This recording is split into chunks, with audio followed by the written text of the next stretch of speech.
Good morning or good afternoon, depending on where you're joining us from for today's Chatham House Africa Program webinar. A warm welcome to our four speakers today, Dr. Stefan Sibian, an Associate Fellow of the Africa Program at Chatham House and the author of Central and Eastern Europe and EU-Africa Relations after 2020, the report that we're launching today. Dr. Jedrzej Cherep, Senior Analyst, Middle East and Africa Program at the Polish Institute of International Affairs, Faten Agad, Senior Advisor to the African Union High Representative on AU-EU negotiations, and Eunice Younsen, Head of Division Pan-African Affairs at the European External Action Service. And a very welcome also to you, our participants, joining us both via Zoom or Facebook Live. Today's webinar, Africa-EU Relations at the Continental Crossroads, the Influence of CEE-Africa Engagement, will be launching our new research paper, which has been launched this morning, on Central and Eastern Europe and EU-Africa relations after 2020. The report is available on the Chatham House website, and my colleagues will also include a link to the page on the chat box for this webinar. This report is part of a project that the Africa Program has been undertaking since 2016 with the generous support of the Robert Bosch Stiftung. The first phase of the project examined re-emerging engagements between CEE and African countries, areas for cooperation such as digitization and e-governance, and lessons from CEE transition experiences for democracy and development in Africa. Today's webinar and the report we are launching examines how CEE countries can play an active role in influencing EU-Africa relations and the direction of their future engagements. With the post-Cotonou Agreement and the new EU strategy with Africa, two of the key guiding structures for Africa-EU relations, due to be agreed by next year, as well as the AU-EU summit that was postponed from October this year to be expected to be taking place also next year under Slovenian Presidency of the Council of the EU. There has never been a better time to look at the potential influence and role that CEE countries can play in Africa-EU engagement.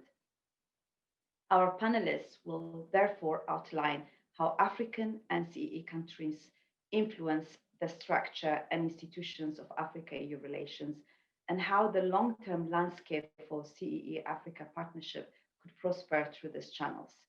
But before we get started, I would like to outline a few housekeeping rules. And note that all participants will be muted during the presentations. However, you will be able to use the raise hand function on Zoom during the Q&A session in order to ask a question live. If selected, you will be granted by the Africa Program team the ability to unmute yourself and ask your question live. Apologies in advance if you are not able to ask a question this time. Zoom participants may also submit written questions through the Q&A box throughout the meeting, but if you can, please do use the raise hand function during the allocated Q&A session so that you can ask your question directly.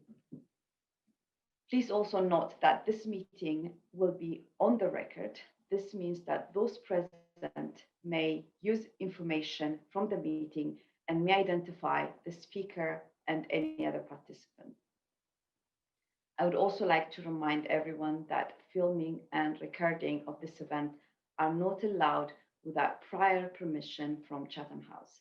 However, you are all very welcome to tweet the event using the hashtag CEE-Africa. Our first speaker today is Dr. Stefan Sibian, who is an Associate Fellow with the Africa Program at Chatham House. And Stefan, as I said earlier, is also the author of the report we are launching today. He is also the Executive Director of the Fagaras Research Institute and a visiting lecturer in international development at Babes-Bollier University. He serves on the board of multiple organizations, including Concord Europe, Fund, the Romanian NGDO platform, and the Romanian Association for International Cooperation and Development. He holds a PhD in political science from Central European University. Stefan will be presenting the main findings of his research and report. Thank you, Stefan. You have 10 minutes for your presentation. Thank you very much, Tiggy. Good morning and good afternoon, everyone. It is a great pleasure to have the chance to engage on this topic. So a very big thank you to the Chatham House Africa program for this opportunity. Since there are only 10 minutes to provide a brief overview over what is in the paper that we are launching today, I will go straight at it. This, as Tiggy has mentioned, it is an important moment in EU-Africa relations. Tiggy has already mentioned several of the processes that are going on at the moment. So from multiple perspectives, from a strategic, from a legal, from a financial, from a political perspective, this moment is extremely important. At the same time, we also see several other processes that are ongoing at the moment and that pose certain challenges to the current negotiations between EU and African states. We have the COVID pandemic that has taken everyone by surprise and is having a major impact on everything that is going on. The EU is in the middle of negotiating the next multi-annual financial framework, so the next budget for the 7 years for the European Union. Within the new budget, we have a completely new approach for supporting the EU's engagement with African countries. So we are leaving behind the European Development Fund, and we are embarking on a new process where a new instrument is put forward, the NDICI, a new instrument that will basically put together all the resources that the EU is going to offer for external partners. So, not least, we also see for the first time the negotiations between the EU and African countries taking place in a context where the EU is no longer 15 members, is no longer consisting of 15 member states, but rather of 27. So this enlargement component is important. It is for the first time when the newer EU member states from Central and Eastern Europe are actually part of the negotiations on the legal basis that bring together African and the EU countries. So within this paper and in the next minutes, I will focus on what are the implications of this enlargement process, and also will provide a very brief review of the relations between Central and Eastern European countries and African countries. Now, what did this enlargement bring to the European Union? It brought 13 member states from Central and Eastern Europe, by and large, some of whom had significant relations with African countries during their communist period. I think that is important in multiple ways. What is, and I will point out some of these aspects that I consider to be relevant. A key focus, I think, for Central and Eastern European countries and African countries in their bilateral relations is trade and investment. We see trade and investment driving the agenda on, let's say, both of both regions in their mutual engagement. The European Union plays a very important role in the bilateral relations between Central and European states and African states. Central and Eastern European countries, since they became member of the EU, have increased their engagement with African countries. And I will also point a few aspects about that in the next minutes. So I want to very briefly review the state of relations today and a little bit where we're coming from a political, economic, security, and development perspective. At the political level, we do see re-emerging relations. So as I was mentioning, Central and Eastern European countries, several of them, used to have important relations with African partners during the communist period. Since early 90s, so throughout the 1990s and in the early 2000s, these relations unfortunately almost stopped. And since mid-2000s, we see a re-emerging, we see a new interest on the side of the Central and Eastern European countries in their African partners, and to some extent the other way around as well. Now, what we're seeing reopening of embassies, establishing trade offices. There are certain concrete steps that are showing that these relations are again picking up to some extent. However, what we are not yet seeing, and this may also illustrate that this relationship is not yet strategic for both sides. The attention paid by heads of state and government continues to be limited. We have seen probably an important example is the Estonian president visiting Benin, Senegal, and Ethiopia in 2018. But very few other such examples. We have the Slovak president, Polish president visiting African countries. Still, probably this is the key, most important drawback of the relationship at the moment. And also the key aspect that could push these relations much further in the future if more attention is paid to it. The presence on the ground is increasing of Central Eastern European countries in African countries. Some African countries are also looking at, have opened or are thinking about opening a presence in Central and Eastern European countries. However, this presence is not extensive. Embassies are usually quite understaffed and cover quite a number of countries. Support for civil society engagement between the two regions is very limited.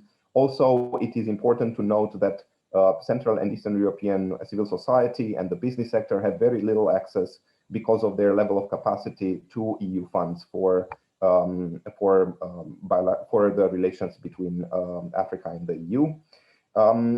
Also, within Central and Eastern Europe, there is very limited research and analysis capacity when it comes to bilateral relations between CEE countries and African countries. So these are some challenges that will have to be addressed. In general, I think we can say that the level of awareness is increasing, but remains fairly limited on both sides. And it's there still persists a perception from maybe decades ago about each other. Now, on the sub-Saharan African side, the attention paid towards Central Eastern European countries is likely to increase, maybe for two main reasons. Sub-Saharan African countries become more aware of the transition experience of the Central East European countries, which can be of interest to them. And also we can see in the negotiation process between the EU and African countries that these Central East European member states do matter in certain ways, and they have a vote, and they can press on issues that may not be always to the interest of sub-Saharan African states. So we might expect more engagement from the sub-Saharan African side in the future. In economic and investment terms, this is a key interest on both sides. However, we still see fluctuating relations, and basically we cannot yet see a very strategic approach on both sides. We do see quite an important presence of South African investments in Central Eastern Europe, and we see several attempts from the Central East European side to penetrate and be present on African markets, and but more is to be done. From a security perspective, we see more Central and Eastern European countries' engagement in sub-Saharan Africa. In the Sahel, more recently, the Czech Republic has taken on the leadership of the EU mission. Also, the security component is an important issue for Central and Eastern European countries. So we're likely to see more engagement in this direction in the future. From a development perspective, Central and Eastern European countries, while some of them were providing technical assistance to African countries during their communist period, after the fall of the communist regimes, this technical assistance almost stopped. It picked up again since these countries became members of the EU and were required or expected rather to have bilateral development programs. In that sense, while in the beginning, very few African countries were among the priority countries for Central and Eastern European donors as donors, this is a changing trend. More and more attention is paid by the CEE donors to sub-Saharan African countries and regions.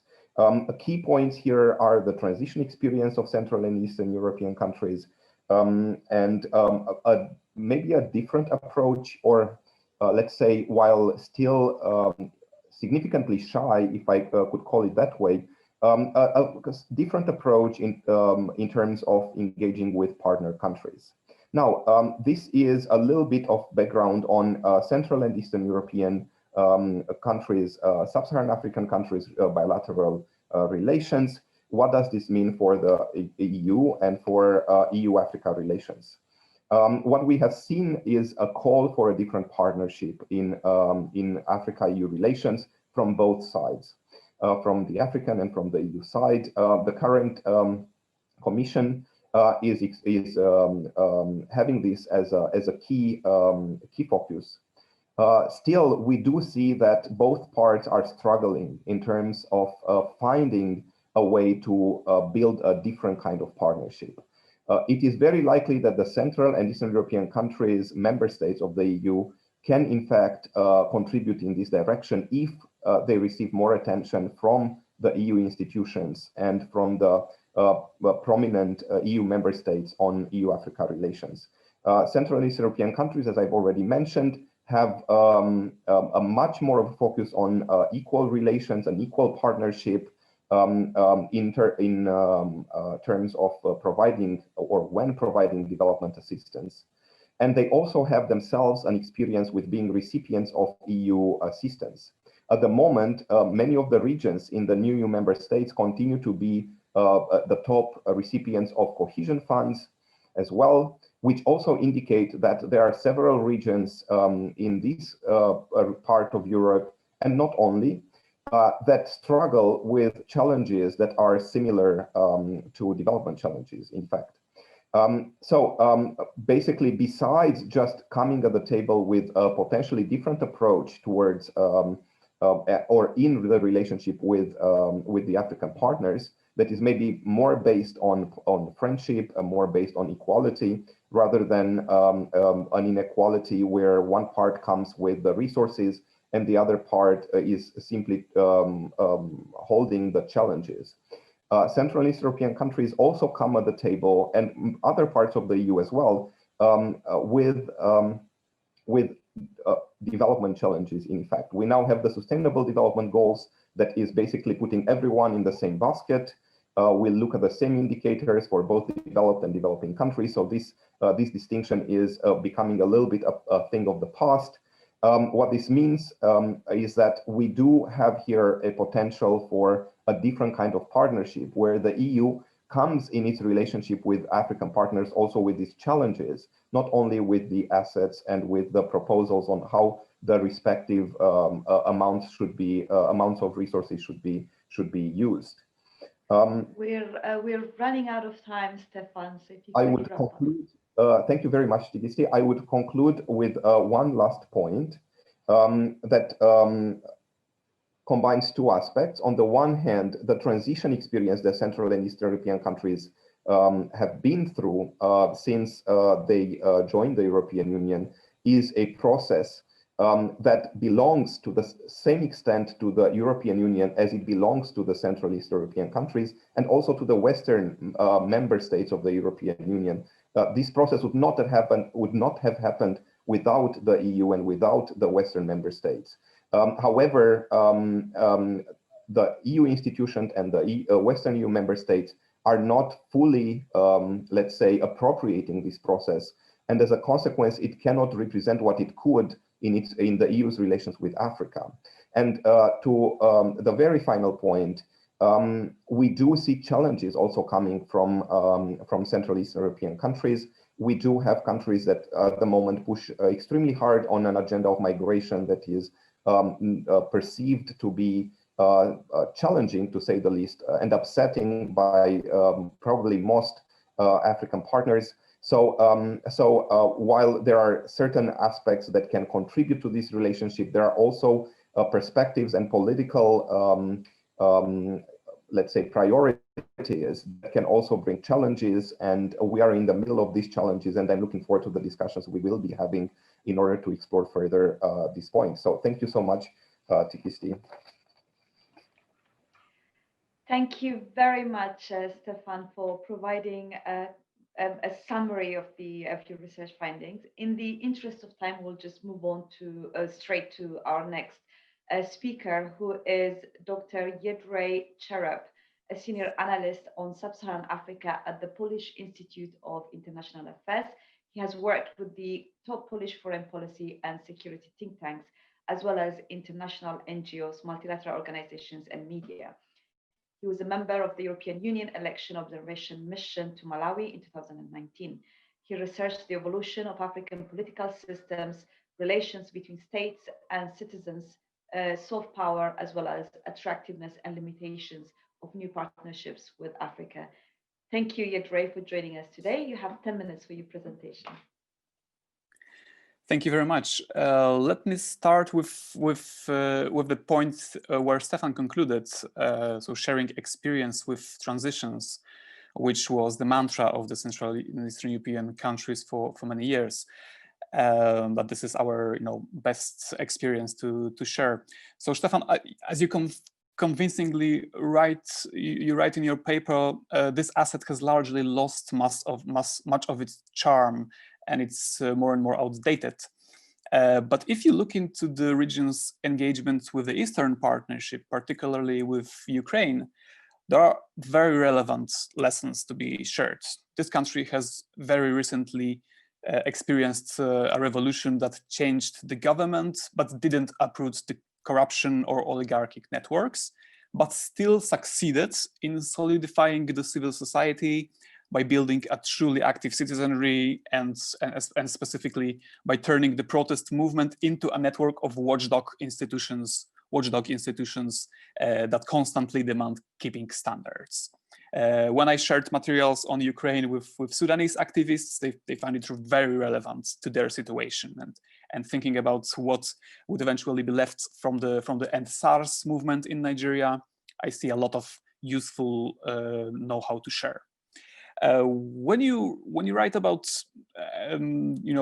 Central Eastern European countries that they could draw on their own experience, such as being recipients of the development aid, to lead the way in engaging African partners in the process of developing a new, more equal partnership. Okay, let's stop at this notion of partnership of equals for a moment. You described the change of language that is now called partnership with Africa, not partnership for Africa by the EU, and that now this is a partnership of equals. I remember before the Abidjan summit in 2017, there was the same excitement that the summit was the AU-EU summit and not EU-AU summit, and this was such a strong proof of an African ownership of the process. And next time around, we will have something new again, but it still doesn't make the partnership any more equal in terms of differences in economic power, in the freedom of people's movements. There is no equality at all. So in terms on who drafts, also in terms of who drafts the strategic documents, there is no equality. I would really strongly argue for calling the intended partnership fair not equal, because it is just creating an illusion that nobody believes in. And by the way, when you look around to different geographic directions, there are some far more convincing partnership of equals. Take the Africa-Indian partnership, when Prime Minister Modi promotes it as a union of developing regions of equal populations, 1.2 billion people, sharing a common colonial history and a future based on South-South cooperation. Okay, that sounds equal. So I really like your point when you write that the CEE with its history could deliver more substantial equality to this fake equality that we have now. But then we come to the issue of migrations. As you state, this is the core focus of the CEE states, and how this is badly seen by the African partners. ACP partners and African partners specifically. The fundamental potential that the CEE states have in Africa is the trust due to similar historic experience. Our region didn't take part in the colonial division of Africa. To the contrary, we were also subject to domination by external forces. We supported decolonization and development of the newly independent states in a clean and honest way.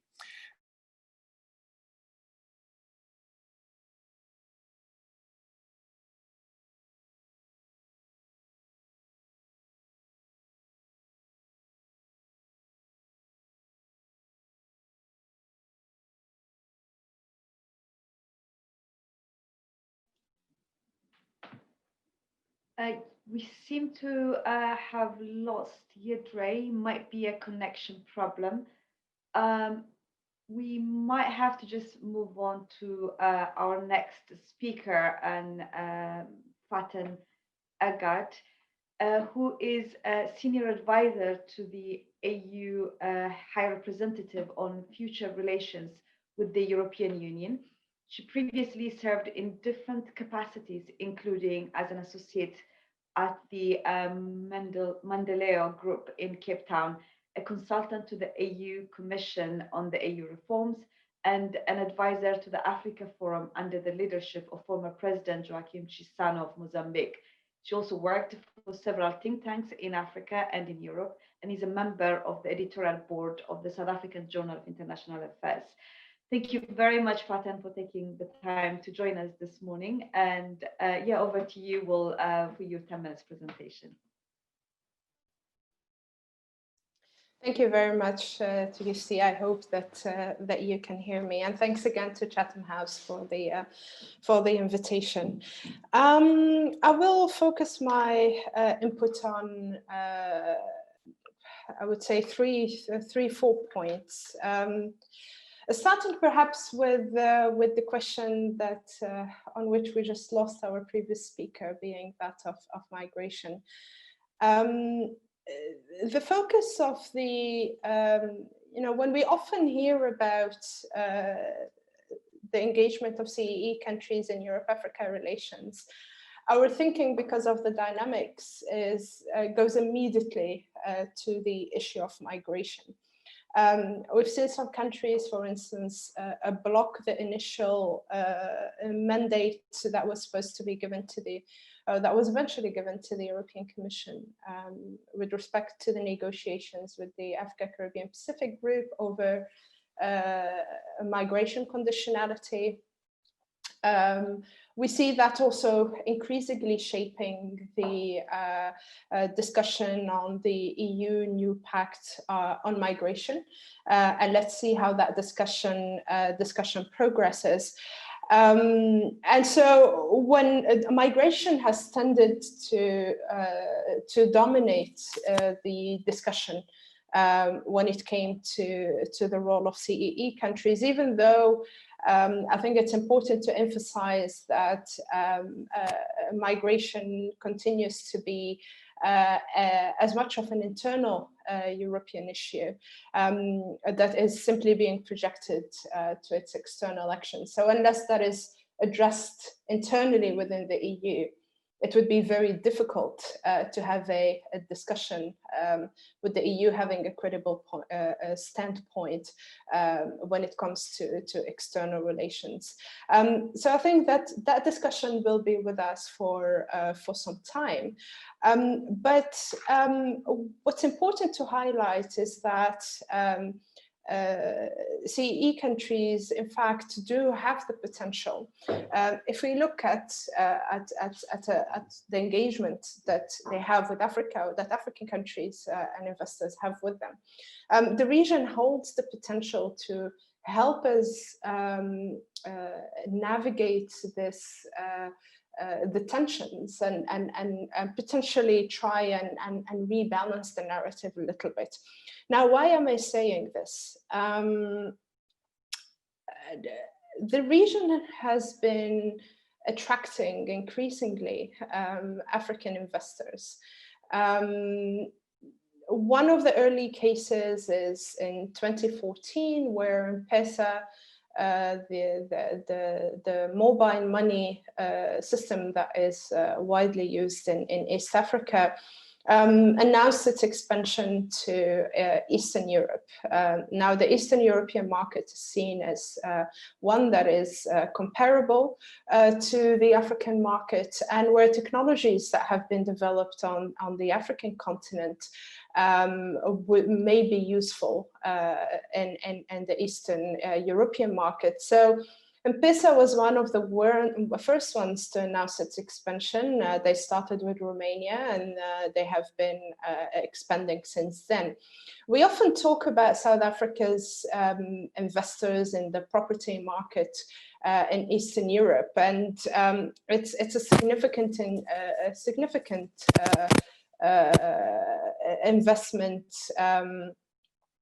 when one looks at the list of non-European investors in Eastern Europe.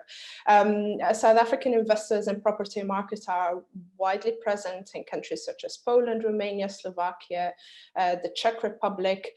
And the reason is that the market is attractive. The yields are, some investors would say, even higher than yields in South Africa itself or elsewhere on the continent. The regulatory environment is attractive to them. And so we have seen an increased engagement of South African investors. But although we often talk about South Africa, and I believe the paper of Stefan also referred to that, we often talk about South Africa's investment in the property market. But besides the case of M-Pesa, which I mentioned, what we see is that in particular sectors, there is an increasing interest in the Eastern European markets. To take the fintech sector in Africa, just about a year ago, Nigeria's Lydia, which is a fintech company that seeks to facilitate access to financing for companies that, particularly SMEs that have difficulties securing loans from the banks. So Lydia, which is Nigerian, supported by some major international investors such as, or venture investors such as the Media Network, announced that it would launch its first investments. I believe they started with Poland, with the Czech Republic in March, and followed with Poland in April. And the purpose is to finance to the tune of 1.1 billion euro over the next 5 years, to finance SMEs in both those countries who were not able to take loans from the banks. And as per October this year, they had provided a 3 million financing to the tune of 3 million euros to companies. Now, I'm highlighting these examples because I think that when we think of relations between Europe and Africa, we tend to think of one-way streams. We often think of how much is Europe investing in Africa. And so that sustains to some degree this perception of increased dependence, that or sustained dependence, that it's Africa that constantly depends on European investment. And I think what the experience certainly of African investors in Eastern Europe does is that it helps us rethink a bit what it means to promote investment. For African investors, Western Europe is simply not a particularly attractive market, but Eastern Europe is. So how do we use this opportunity and these openings created by the African private sector in particular, to start changing this narrative that it's about one-way streams, and start thinking about investments rather than Africa being a market. What we often hear, and it is the case, I think, and that's fine, that Africa is a large market. If one takes the full continent, it's a 1.2 billion market, people market. That there is an increasing, there's an appetite for consumption, and yes, I think that's a reality, and we need to use it. But we also need to think of Africa as a source of investment, particularly for Eastern Europe. My last point is relates to the question of then how can we stimulate this type of exchange between Europe and Africa, particularly to try to help us move towards a partnership of a win-win partnership, not a partnership that would sustain dependence. And I believe in the paper of Stefan, one of the questions was, how do we use the EU as a potential vehicle to strengthen those relations? It was rather striking. I was looking at the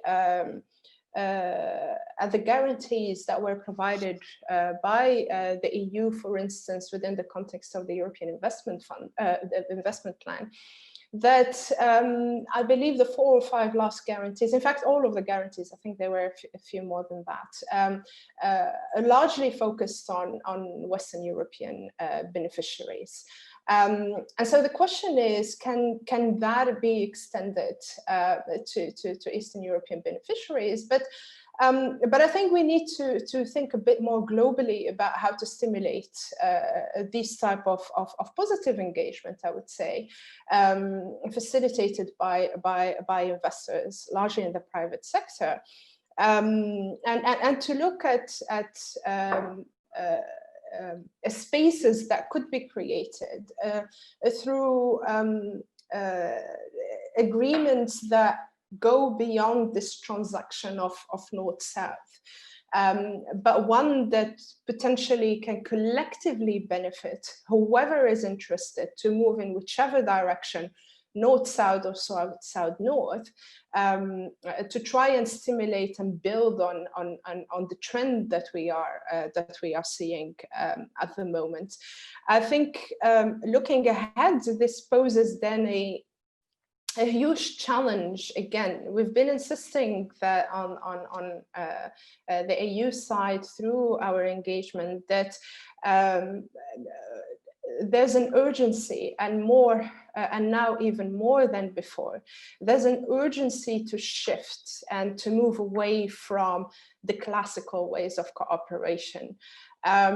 It's been slow. The change has been slow. It needs a change in mentalities and expectations and ways of working to be able to get to that point.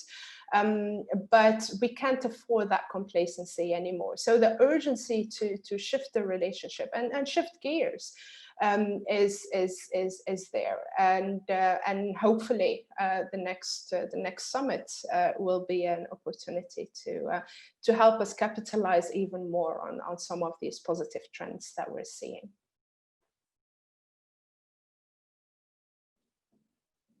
Thank you very much, Faten, for outlining CEE countries' potential in helping to rebalance the relation between Africa and the EU. The example that you provide of the business sector is a very important one, and one that we have looked at previously as part of this project. if I see that Yedre has managed to rejoin us, so if I can ask that you finish your presentation, we'll give you up to 6 minutes to conclude what you were saying before you were disconnected. Thank you for rejoining us. Thank you. I hope it will be fine this time with the technical issues. So let me quickly jump to the question of the COVID-19 impact on the CEE-Africa relations. It's true that the CEE-Africa ties haven't taken deep roots yet, and they can only do so as long as the international context is favorable. But let's remember that this current favorable context emerged with the EU sanctions on Russia that pushed companies from our region, the CEE region, to look into other parts of the world to sell their products or to invest. And this principal condition is not changing as for now. And it is, it lasts for more than 6 years now. Therefore, multiple new actors, particularly the medium-sized enterprises from the CEE region, have already really solidified their presence on various markets.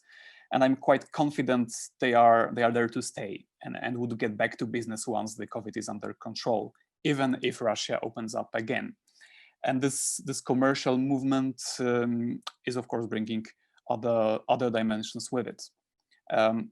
In terms of crisis response, in the crisis response area, the pandemic actually opened new channels. Let's look into the case of the Polish Center of International Aid, the PCPM, for example, one of the most dynamic non-governmental actor in the area of development. This organization has its emergency medical team, which worked with at the COVID hospitals in Italy, in Lebanon, Kyrgyzstan, Tajikistan, and it was the first time that the experts from this Polish emergency medical team were being deployed on the WHO expert mission to Madagascar as the WHO GOARN experts abroad. GOARN stands for Global Outbreak Alert and Response Network, to support a COVID hospital in Antananarivo. And they also, under the WHO system, provided personnel to support the COVID hospital in the Millennium Hall in Addis Ababa. Actually, some friends of mine were part of it. And this might not sound that exciting from the Western European point of view, but those are really groundbreaking moments for the CEE, that we are not only running small projects on our own, but also take up expert and frontline positions within key international organizations' activities in Africa. And we can now say we are really part of the global response in Africa on equal terms. So it's a partnership of equals, finally, for us. And by the way, when we speak about the untapped potential, I see it in adjusting the past experience of bilateral collaboration into the multilateral formats.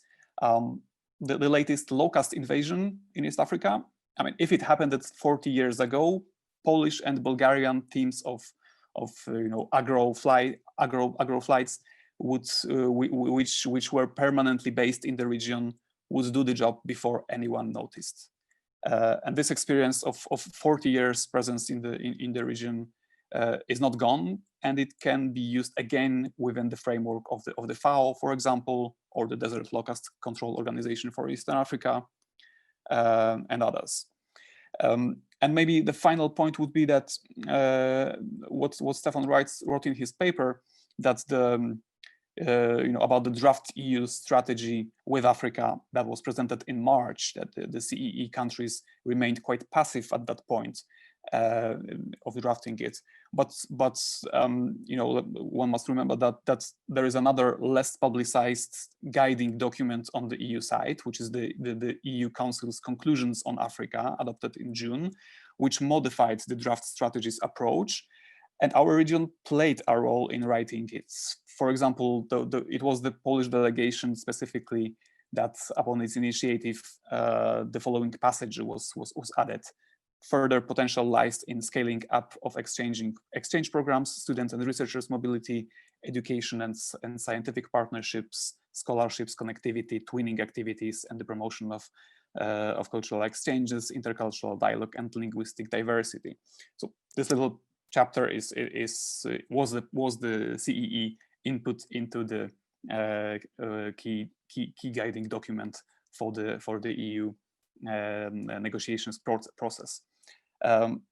Okay, thank you for giving me this extra time, and I'll be happy to join the discussion after other speakers present their parts.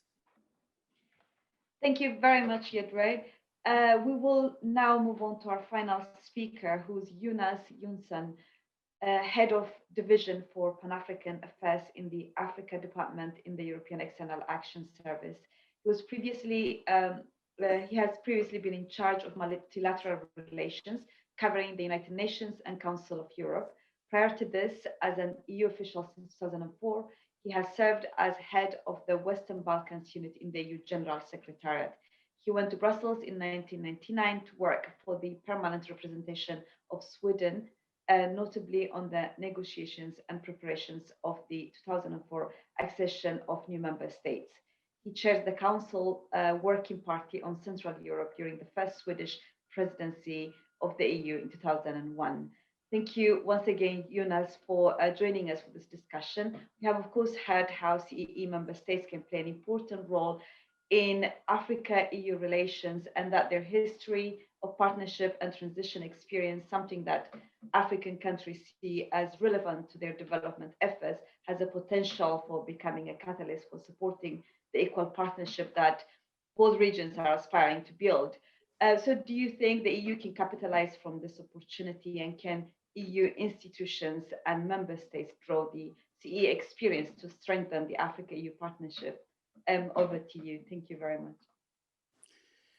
Thank you, Tegisti, and thanks for your wonderful Swedish pronunciation of my name. Yes, I would say the answer is definitely yes, and thanks for the very interesting presentations of colleagues already. Perhaps can I start by saying a few words about indeed our approach, as many references have been made to this in the discussion. That namely, what are we trying to do in this year of 2020? As you have set out already, and there have been references made to what we set out to do, namely to launch a moment of reflection with our African friends in order to step up our partnership. So it's not that we have put a new strategy on the table, but rather we have put our ideas on the table for a conversation with Africa that ultimately we hope will lead to a stepped up partnership between our continents. So indeed, as references have been made, on the 9th of March, we published what we are called in Euro lingo the joint communication, which is indeed titled Towards a Comprehensive Strategy with Africa. And I think the two key words here are towards and with.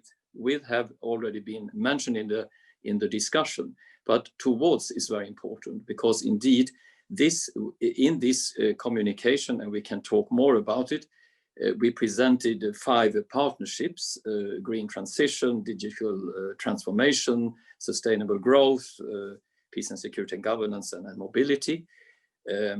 But even more importantly, with an invitation to say, okay, these are all our ideas. We would like to engage now on an exchange on this.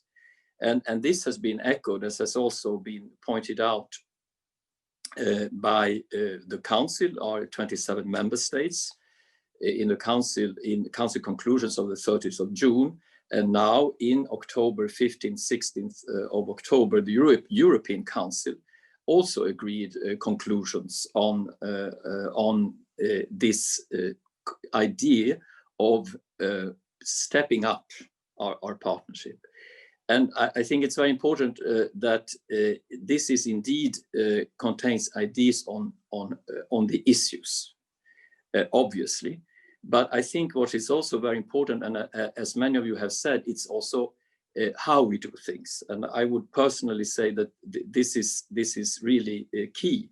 And the council conclusions have been quoted, and they also speak very well about how we need to look in perhaps a new way on both our interests, our values, in a spirit of reciprocity.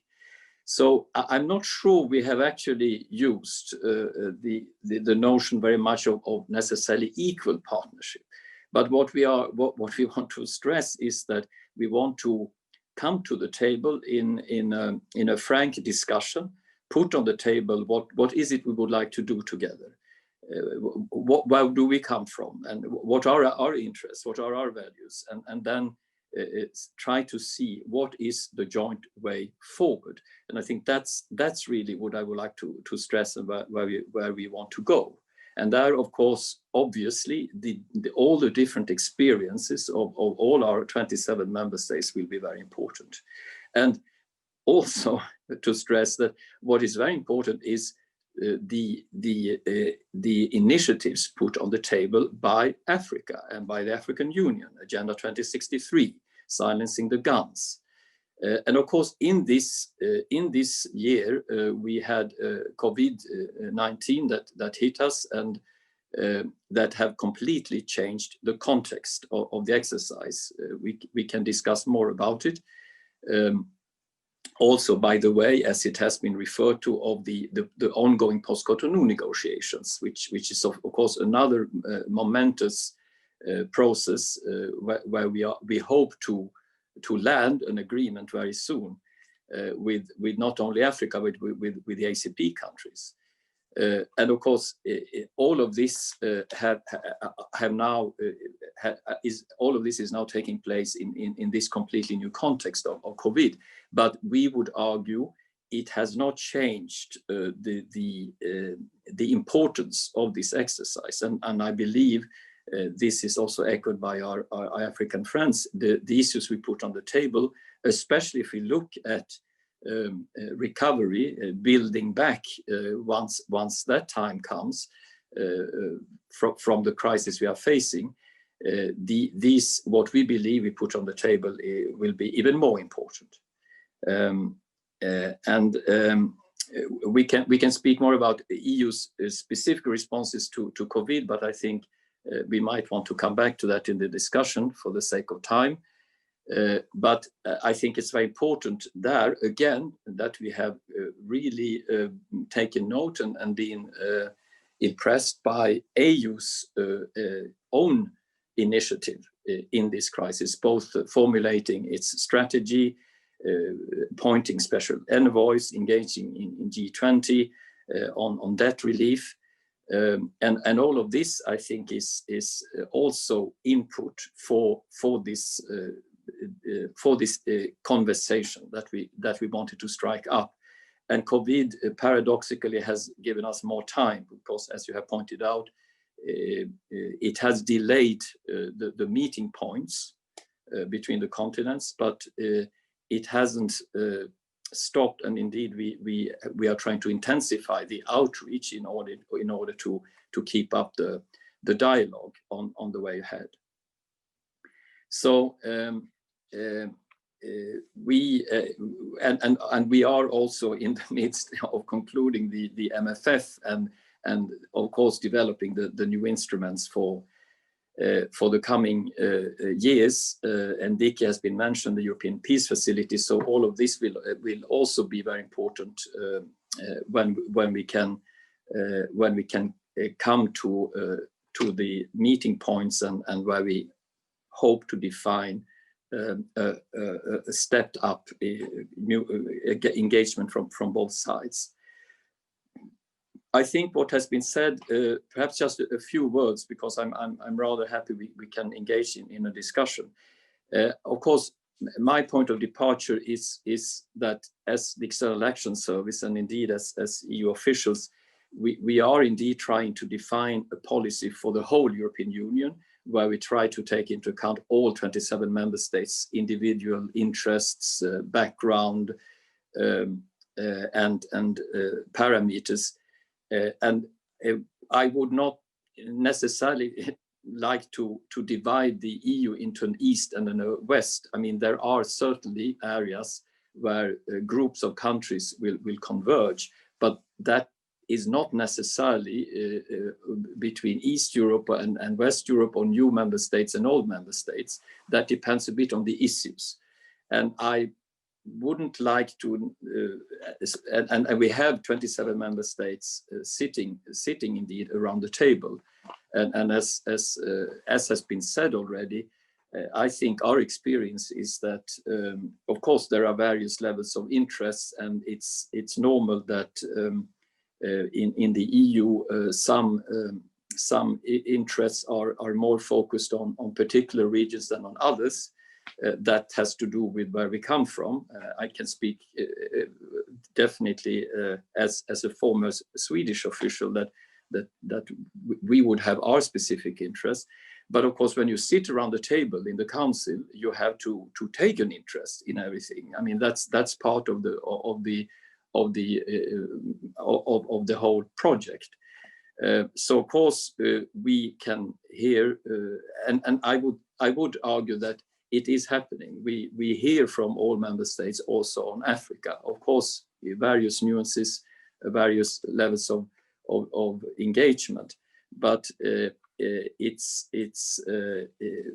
and speaking also to colleagues active in the council, I think we can testify that we have an involvement of all our member states, and as you have said, the outcome I think is ambitious, is far-reaching also of what the council have pronounced themselves on. But happy to come back to all of this in the discussion, and thanks for the invitation to this very stimulating discussion. Thanks. Thank you very much, Eunice. So we will move on now to the Q&A session. Just a reminder to everyone joining us via Zoom today that you can use the raise hand function to get my attention. And if selected, you will be given the opportunity to ask your question live. You can also submit your questions through the Q&A box, and I will read a few selected ones to the speakers so they can answer them. I see that we do have some raised hands already.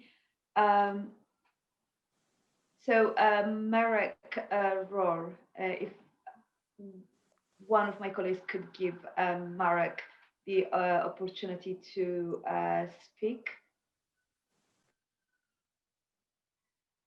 Marek, you can unmute yourself now and ask your Can you hear me? Yes, thank you. I did. Can you hear me? Yes, we can hear you. Thank you. Hello?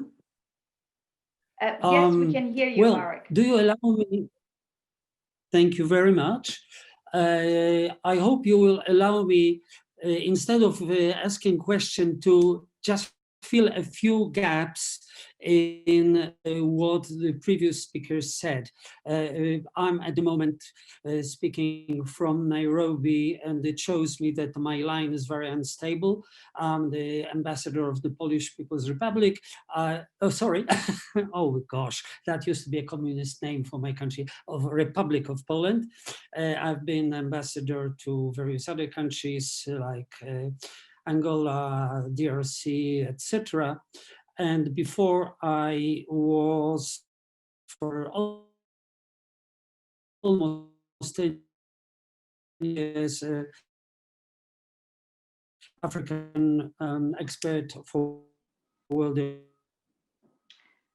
I'm really sorry, but the connection seems to be very, Economic very Forum. So my concept, and it's very.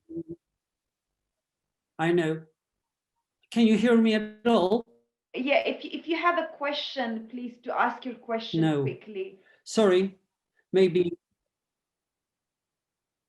Well, first of all, I would point out that the picture is much more differentiated. The strength of links with Africa, for example,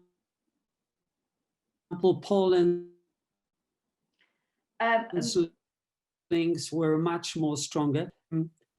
There are several, sorry, I'm speaking from I do Kenya. apologize. I'm sorry.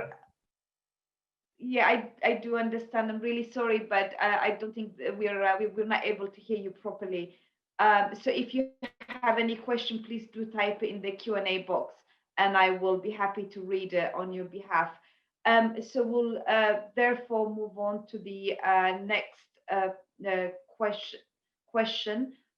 We seem to have missed the raised hand. There was High Commissioner Linda Scott, I believe. Thank you very much. Can you hear me? Yes, we can hear you well, High Commissioner. Thank you so much, Tigist, for giving me the floor, and thank you so much to the speakers, and also for this very interesting discussion and the report, which I look forward to reading. And I'm sure that we all look forward to reading it. Frankly, I just wanted to say that it's very encouraging to see how different parts of the European Union are engaging so strongly with Africa.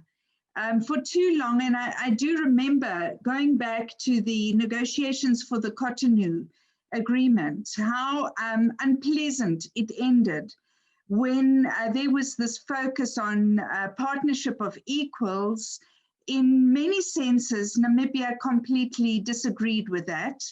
And for many years, we did not sign the Cotonou Agreement because we said that how do you expect a services company coming with EU support to come into a small country of 2 million people in Namibia and then having equal access to support and everything in Namibia, and you don't allow us to have the same kind of support in Europe. So that we can be equally successful when a Namibian services company goes to work in Europe. So this is something that we have been unhappy about. And as a consequence of this, we've had to change our entire investment system. And this is something that really needs to be called out so that people can see that, look, it's true that we want to be equals, but the truth of the matter is when you're small and you don't have the same level of support, whether it be in terms of just bureaucratic support, let alone financial support, then you are going to have a difference of influence. And that is something we do need to really look at. Another thing I just wanted to highlight is that recently, in Namibia, whenever we have a renegotiation of a treaty like this, we do engage with civil society. And so we did call the civil society and we did discuss with them, what would they like to see if there is a renewed discussion around the Cotonou and coming out of the Cotonou moving forward. And one of the things that people said very strongly was that they were tired of just having workshops. They wanted to have genuine certification that would give people jobs, that could be recognized by companies, that could be recognized so that people felt that they have really got something valuable, that they can enter the job market. And even as they are supported to be entrepreneurs, that would be something that would be a real support and not just a certification of, oh, you attended a 2-day workshop. People are really, they insisted that they were tired of that and they wanted to have something stronger.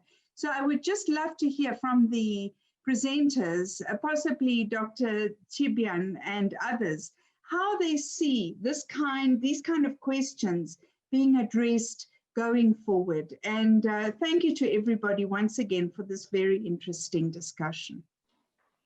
Thank you very much, High Commissioner. That's the Namibian High Commissioner to the UK. I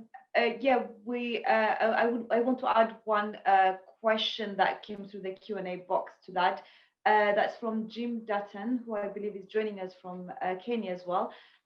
He's asking on bilateral representation, shouldn't that be the role of the EU? Why do individual countries need separate engagement? Stefan, I'll start with you if you can quickly address any of the two or both questions. Thank you so much, Tigisti. Thank you very much for all the questions, and also thank you to the other panelists for the input they provided. On the educational part, I think this was something that the High Commissioner asked about, and also I think Jendre also highlighted. The aspect of education, scholarships, screening, etc., is a topic that has been traditionally, let's say, of interest for Central and Eastern European countries in their relations with African countries. During the communist times, this was one of the substantive areas of engagement. We have had tens of thousands of African students studying in Central and Eastern European countries. And it's very positive, I think, that the CEE countries are starting to look back at this history and re-engaging with African countries at that level. It is very, I think that is one of the very few directions which can bring back a higher level of mutual understanding at the societal level between the two regions. Now, obviously, after more than 2 decades of somewhat let's say disengaged relations, it's very clear that the societies in Central and Eastern Europe have a very, let's say, limited understanding of African societies, and I think that's something that needs to be corrected. The same is true on the African side. I think the EU, and obviously, I do think this applies for all EU member states. We have a particular focus on Central and Eastern European countries here, but definitely this kind of stronger relations at the societal level between EU members and African countries, I think, should be a key priority for the EU as well. From an economic perspective, this is probably one of the most difficult aspects in EU-Africa relations. Trade is a competence of the EU, and the fact that it is a very disputed territory, let's say, is evident in the fact that the economic partnership agreements are still a challenge at the moment. I do think that, let's say, that is an important aspect to think about further. However, I would highlight that for a different kind of a partnership, the economic part relies on how the countries in the two regions, on the two continents, feel about each other, want to connect with each other. As long as there is at a political level, let's say, insufficient engagement, as long as there are very different perspectives. Think just about the colonial aspect and how African countries still refer to the colonial issues, while the European countries are very hard on engaging on that issue. So I think unless we tease out, unless we really listen and hear what the others have to say, it is very difficult to reach the level of a relationship where other issues or challenges such as the economic relations can be addressed. So, yes, the last point I wanted to pick up on is why do we need bilateral relations, and why isn't everything decided by the EU? Well, this is a feature of the EU. It has certain areas that are dealt with at a supranational level, meaning that the EU institutions are dealing with them, and trade is one of these aspects. But there are also most of the other topics that are intergovernmental, meaning that national governments are actually deciding on those aspects. So in most areas of engagement, we do have national governments playing the most important role. So therefore, these bilateral relations are extremely important. So this makes it very difficult for EU institutions to actually bring together 27 states with different perspectives, different histories, different backgrounds to align on issues. So that's why we do have a lot of challenges. And the key point I would want to highlight here is that this internal EU dynamics is important and plays a crucial role in how these negotiations are happening now, also with the African partners. Also, the migration issue, just as Faten has mentioned, it's indeed a much more of a European issue. It's a political issue. Being a political issue, it might not be too, how should I say, its prominence might also be temporary, depending on how much those political forces remain in power. So we might move beyond this beyond such a strong focus on migration in the future. But it's not. It also has a substantive issue to it. If we have such political forces in Europe that highlight migration in such a way, this means that, and they are supported by their voters to the extent where they are in government. This means that we do have a deeper challenge with regard to how EU societies relate to the proclaimed EU values. And I think that the EU institutions have an important role to play in that direction as well. So I will stop here to allow more interventions. And thank you. Thank you, Stefan. If any of our speakers want to add to that, you're very welcome. Otherwise, we'll, Jędrzej? Yes, I would like to just add a few words on what Stefan already told about education or focus on traditional focus on education from the Central Eastern European states towards Africa, and a potential that still lies there. I think the COVID-19 context really opens the great scope for cooperation in teleeducation and in telemedicine, and those are, I can see, really, it really goes along the very interest of some of the CEE states like Estonia or Latvia. And in Poland, we had, for the last few years, we've been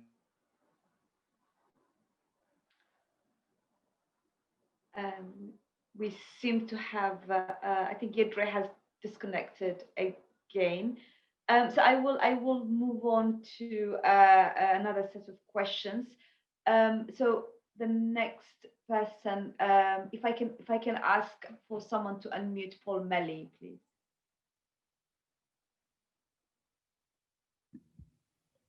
Hello, good morning, everyone, and congratulations on the report, Stefan. Can you all hear me? Yes, we can hear you, Paul. I wanted to ask how much the countries in Central and Eastern Europe have tried to focus or target their interventions to be more resource effective, if you like.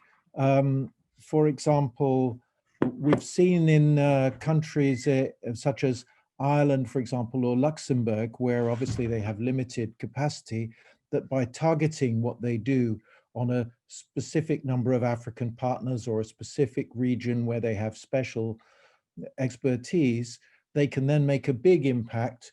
For example, Luxembourg in the Sahel, Ireland in Sierra Leone and Liberia, really by focusing their efforts.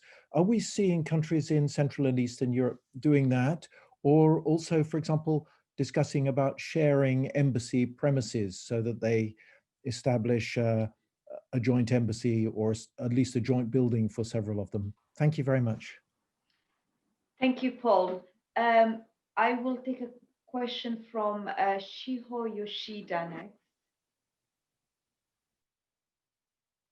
Shiho, you may unmute yourself and ask a question. No.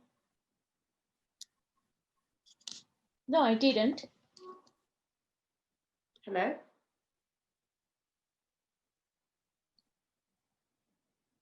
Shiho, are you able to ask your question?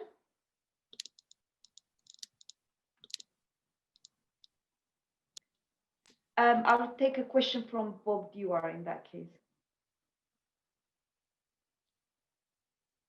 Bob, you can now ask your question. Thank you. Thank you, and congratulations to Stefan on an excellent paper, a very timely one. My name is Bob Dewar, and I'm an associate fellow with Chatham House. And thank you to the panelists for most interesting presentations. I've got two questions, one for Ms. Faten Agad. You've helpfully pointed to Africa as a source of positive investment in CEE countries. Do you think there's any positive CEE transition experience that might be of use in the other direction, i.e. to the benefit of sub-Saharan Africa countries? And secondly, for Mr. Eunice Younsen, would the EAS be able to look positively at the paper's recommendation that the EAS could increase efforts to help the African engagement of CEE countries through placements or internships, for example, for diplomats, academics, NGOs, etc.? Thank you very much. Thank you, Bob. If I can add to that, perhaps Faten, there was another question that came through the Q&A box asking from Billy Wall-Stenholm, asking how will the implementation of the CFTA in January change the EU-Africa relationship? Thank you. We can perhaps if we can start from you, Faten, given that there were a couple of questions specifically for you. Yes, thank you, thank you. On the CEE transition experience, when the Arab Spring revolution started, there were quite some efforts or some engagement. I remember myself, in fact, going to Poland at the time, where there was a lot of talk on how to share experiences. But I think the trajectory of CEE countries post Cold War, if I may put it that way, was very different, I think, from what we have currently in Africa. I think not least the engagement of the EU that came in very strongly with a clear process, I mean, in terms of pre-accession, in terms of financial support, etc., which is not necessarily what we would have in Africa. I think there may be some experiences from a civil society activism point of view, but it's very difficult, I find, to translate the experiences of Eastern Europe or transpose that experience to sub-Saharan Africa because of the EU and because of the current geopolitical context. That's very different from the time. So again, like with everything, there are always experiences to be drawn in specific sectors. I mean, I mentioned, for instance, the case of civil society activism. But if we look at the full transition of countries, I personally tend to have some questions on that. On the CFTA, I think it is bound to change the relationship. The logic of the CFTA is that we need to, if we look at relations with the EU as a chain, we've tended to focus often at the end of that chain, being access to the European market. So the logic, for instance, of the trade agreements that we have tends to be largely focused on that. What we were missing is to have a strong industrial capacity within the continent itself, to be able to benefit constructively from preferential access. And so the focus now is specifically to try and lift that industrialization capacity within the continent. And it won't only shape relations with Europe. I think it would shape generally trade and economic relations with the rest of the world. So the opportunity that the CFTA will bring then will tend to be more focused on issues related to trade. Related to investments. I think the immediate need is how do we ensure investment, particularly in infrastructure, and the question is whether the EU would have the right instruments, including the financial instruments, to be able to come strongly in support of that particular agenda. then later on, obviously, the type of support in terms of private sector partnerships will become even more important. And then hopefully in a couple of decades, then we can look again at how do we strengthen the trade relationship, because inevitably what we have now will lose relevance. I think the other important component within the CFTA is obviously investment. There is a protocol on investment that I believe is still being finalized at the moment. And that will be able to provide us with a more coherent picture in terms of investment regulations on the continent, which can in turn hopefully provide a certain security also to international investors. So the CFTA is bound, I think, as we move forward with the implementation, is bound to change the partnership as such. Thank you very much, Faten. Eunice, if I can ask you to address the questions that were directed to you, we can then take one final round of questions. Yes, thanks a lot, Gisti. No, I must say, first of all, very interesting to hear Faten on the African CFTA. I think this is a momentous development, and this is an initiative from Africa, and clearly with a very ambitious approach and timetable, and which we are fully supportive of, and we look forward on working together on that.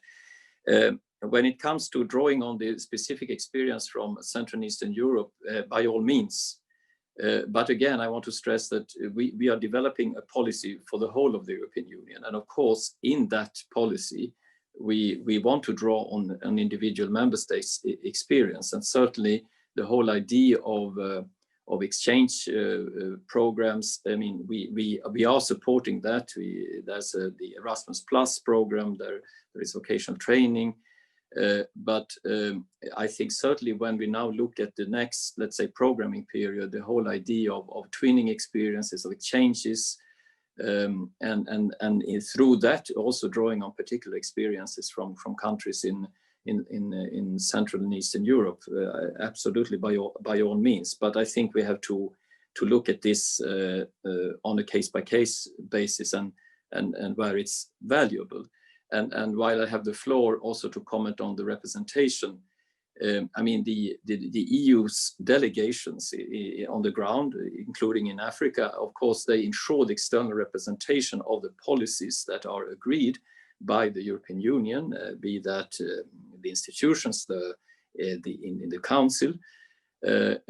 But it's also, let's say, we also, of course, see them as a kind of EU hub in different countries, also in areas where we don't have a sort of a common policy or a supranational policy like individual countries' business relations, but where member states form also business clubs or business partnerships in Africa to interact with authorities.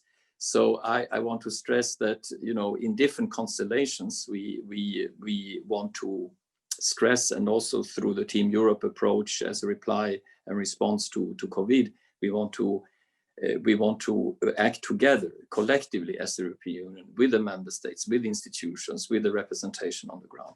Thank you very much.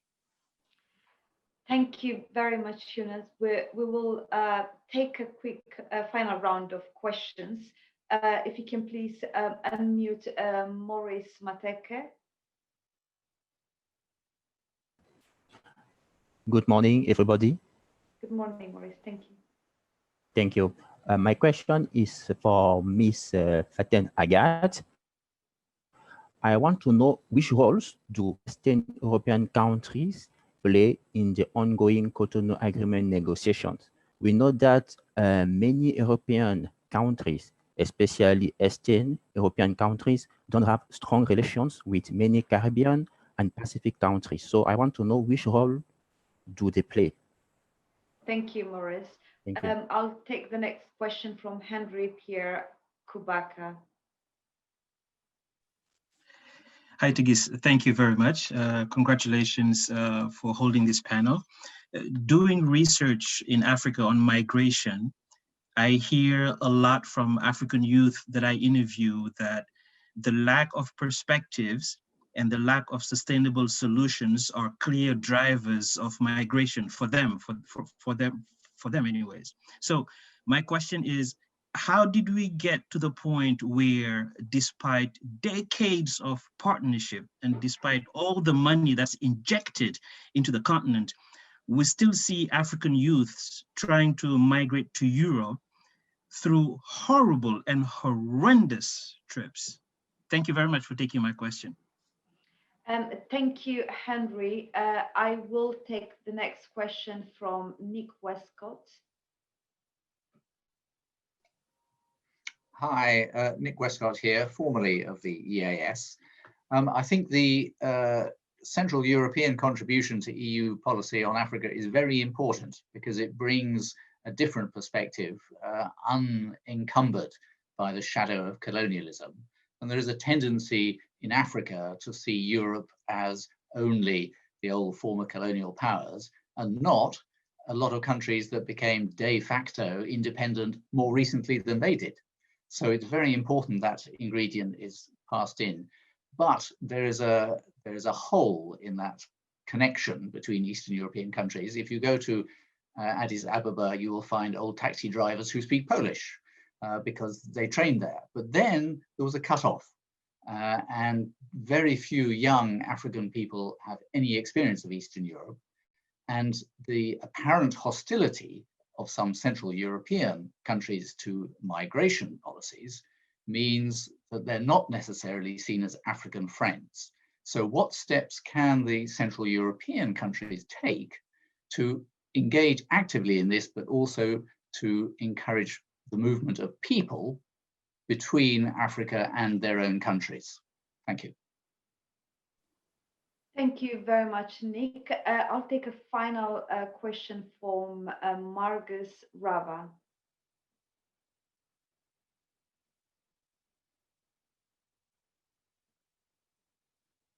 Margus, you can ask your question now.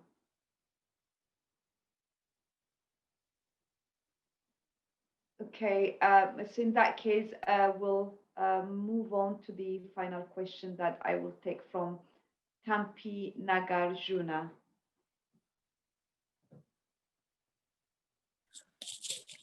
Good evening to all. Hello. Good evening. Can you hear me? Yes, we can hear you. Okay. Even after the 50 years of independence, still African people want to depend on European. Why is it the lacuna of training, or why they can be self-supported so far? Because the contribution to the Africa may not be sustainable or not productive. Thank you very much, Tampi. Okay, so there were quite a few questions there on the post-Cotonou negotiations, causes of migration, and what steps CEE countries should take to reignite the partnership with Africa. And yeah, so we'll start with you, Stefan. We'll just keep it very short. If you can address any of these questions, then we will soon have to end the webinar, unfortunately. Perfect. So thank you very much, and thank you very much for the questions. Very briefly, Central and Eastern European countries don't really cooperate too much together in Africa. There are not many examples of joint. There is a Visegrad House in Johannesburg, in Cape Town, but I think that's about it. There is usually a competition among all EU members, I think, in terms of trade in Africa that is probably precluding more cooperation. And this is obviously the EU delegations are trying hard to do something about it. I think more needs to be done because it's not enough at the moment. On the transition part, the point I'm trying to make in the paper is that this transition is also EU's transition. It's not just Polish transition. The EU at the moment is not considering the Polish transition its transition experience. So I'm sure, at least for the EU, having countries that have been through the transition period would bring a lot of insights into how do you accompany such processes anywhere in the world. Also for African countries, I think if this transition were more accessible, I'm sure a lot of relevant things can be found in there, but currently it's very opaque. We don't know what the lessons learned are, because obviously there is almost no focus of the EU on this transition, on uncovering what this transition has brought. CEE contribution to EU-Africa relations, I think it's at the minimum at the moment compared to its potential for two main reasons. The Central and Eastern European countries come from a totalitarian period and post-totalitarian period where they have struggled very hard to join EU and NATO. Their foreign policies are very narrowly focused on EU and NATO, and only recently have sort of expanded, and still the top priorities are EU and NATO. So the ability to work on anything else is extremely limited, and this is probably a political short-sightedness, I would say, where the EU should play a very important role because Africa is very important to the EU as a whole. So you can't have 13 or more member states that don't understand this priority. I would really think that if the EU were to engage more with the EU member states from this region, then the presidents, the prime ministers of these countries would probably have a different stance on Africa than they do at the moment. So there seems to be a disconnect in that regard. The second reason for which CEE countries are shy relates to the security situation in the neighborhood. There is a fixation also in the eastern neighborhood, and I think this comes a lot from the perceived insecurity given well, mainly perception of Russia by most of them, with probably one exception, and what the EU does towards that. I think steps are taken in this direction, but still, I think the two directions, so to speak, are still perceived as a competition. And I would say that it's the key role of the EU institutions to find solutions for these directions, east and south, not to be perceived as a competition. And to have much more engagement from these countries also in the southern direction. Finally, on the migration part, Hungary is, I think, an amazing example. It is the strongest voice on this peculiar perspective on migration, which has probably very little to do with EU values and what the EU has stood up for in the last decades. At the same time, it has the highest number of scholarships from the region towards Africa. It's probably around 900 scholarships annually for African countries. So it's really focusing on connecting to Africa in other ways. So from an outside perspective, this would definitely look like very paradoxical. And probably from an African perspective, it does so too. I do think that, again, this is a political issue that hopefully will not last too long. At the same time, their voice matters. We see what happened very recently with the EU budget. So obviously all member states have a vote, all member states matter. So it's very important for, I think, for the African countries to find ways to engage with all EU member states so that all EU member states understand their perspective. At the moment, I think African countries are very much focused on engaging with some of the EU member states, and others are not really on the radar. So I think if we make steps in this direction, then probably we wouldn't necessarily have such difficult negotiations as we do today. So thank you very much. Thank you, Stefan. Eunice, if I can hand it to you for very few short comments, please. No, what I want to say that in general, I think we discussed what should we cooperate on and how can we do better.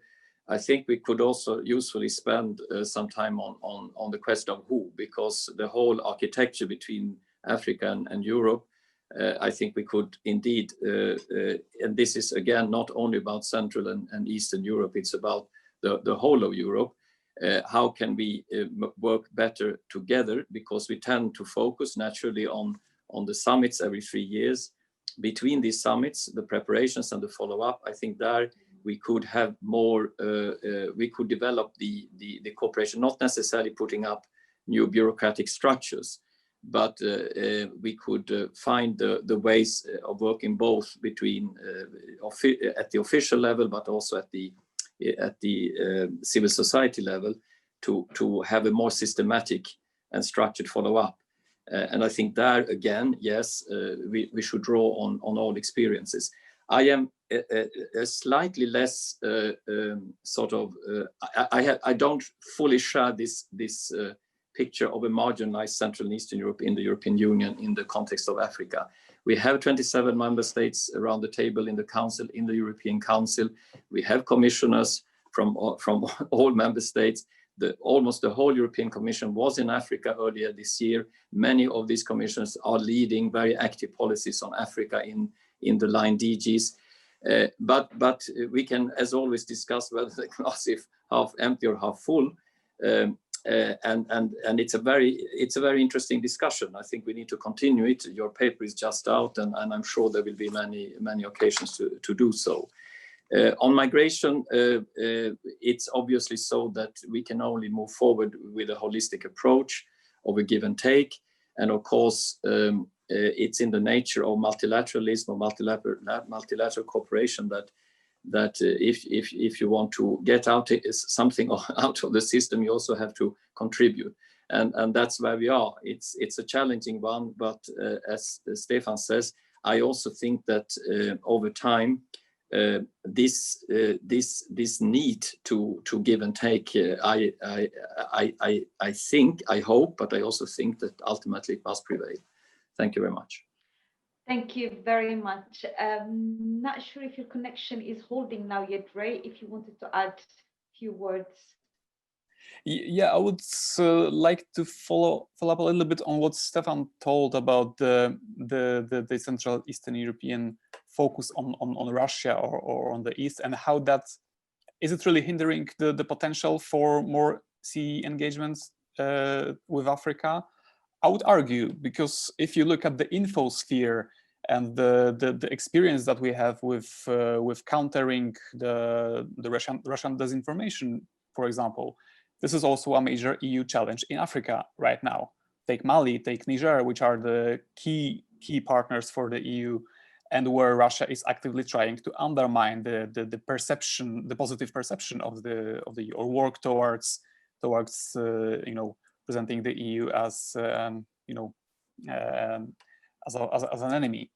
And Polish or Central Eastern European countries' contributions to developing the coherent EU stand on that, and also on bilateral level with African states, in relation, Tunisia is facing a lot of that, and many other countries have quite a hard time with a mess in an infosphere with external actors trying to influence that. So I really see a role for our region to play in this area. Thank you very much, Yedre. And Faten, over to you for final comments. Thank you. I think there was one particular question posed to me, which I would like to respond to, and that's on the role of CEE countries in the ACP negotiations. The role of CEE countries is not direct, but that's because the European Commission basically got a mandate from the EU Council to negotiate on behalf of the member states. Now, what is notable, however, is the discussion around that particular mandate. You might have missed the start of my presentation, but there I was talking, for instance, of the blockage by some Eastern European countries to that mandate, and until a strong language on migration has been included. And there is still blockage on the migration negotiations at the moment. So let's see how that will happen. And obviously the role of the presidency is, we have a country coming up from the region, so what role would that presidency play? Just one more point that I wanted to raise, which is on this question of money being provided, but yet we're not seeing changes in migration. I mean, I would argue that that's a rather flawed logic, for the simple reason that one, that 90% of the migration to Europe from Africa is legal. Most of African migrants are in Africa, they're not in Europe. But mobility is a natural thing. There are twice as many Europeans, if we look per capita, leave Europe than Africans leave Africa. And so I think there is this flawed logic that by pumping more money that we can stop migration. I think the sooner we move beyond that logic, the better, because it's not helping. Yeah, I'll stop here, and thanks again to you at Chatham House for this stimulating discussion.